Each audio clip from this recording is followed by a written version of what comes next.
The reality of retirement might be very different from the ideal for many of those who decide to take the leap.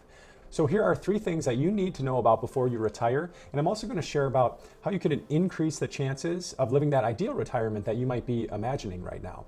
But first, welcome back to the channel. If I haven't met you yet, then I'm Dave Zoller. I've been a financial advisor for 12 years, and I run a wealth management firm called Streamline Financial in the Chicago suburbs. And I run that firm with my business partner, Tim. And if you're close to retirement, be sure to subscribe so that you don't miss any of the future videos on retirement planning that I'm going to put out there. I usually put out once per week. So on to the first thing, no one tells you about retirement. And the first thing is retirement can be tough on couples. Despite what the commercials and the ads show us, retirement is not all walking on the beach or on a boat smiling at each other. Retirement is really a huge life adjustment, and it's important to be patient with yourself and your spouse when you get into retirement. You'll have to figure out how your housework might alter. Will you truly be sharing in the cooking or the cleaning or yard work responsibilities? And if you're in close proximity, do you really want to be together 24 hours a day, 7 days a week? I heard a quote from a wife who told her husband after he retired that, "I married you for better or for worse, but not for lunch."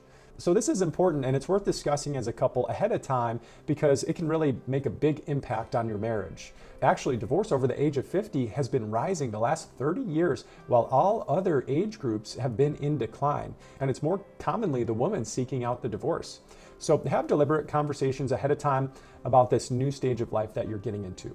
On to the second thing that no one really tells you about retirement, and it is that you may wind up spending more money than you anticipated. They say that people in retirement spend about 80% as much as when they were working. That's a rule of thumb, but it's not always true, especially in the first few years of retirement. When you're younger and healthier and no longer bound by limitations of employment, it's common for people to easily spend as much as, if not more, than you did before. And a lot of people have this spending surge for the first 3 years, 2 or 3 years. So it's important to factor that into your plan too. And by the way, if you're thinking about retirement and you have an advisor that doesn't specialize in retirement, then feel free to reach out to me anytime. But here's something to think about right now. What would you say is the most expensive day of the week for you? The day where you might spend the most money? For many, it's Saturday, because when you don't have work, you're looking for other things to do. You might go out to lunch or dinner, or you might do entertainment that weekend, go out to a play or movie or something like that, or go to Home Depot for house repairs. And when you're retired, every day is pretty much Saturday. So it's something to think about. Now, the last thing that you don't hear about with retirement seems obvious, but so many people don't plan for it correctly. And it is that you're going to have a lot of time on your hands. When you retire, you're going to have a 40-hour gap to fill in your week. So have you thought about the things that you can do to give you that feeling of fulfillment and purpose when you're no longer working? If you haven't seen it yet, there's 5 stages of retirement. I did a video on 5 stages, and the third one is a form of depression. So I'll put the video up here or in the description below so that you can watch that if you're interested.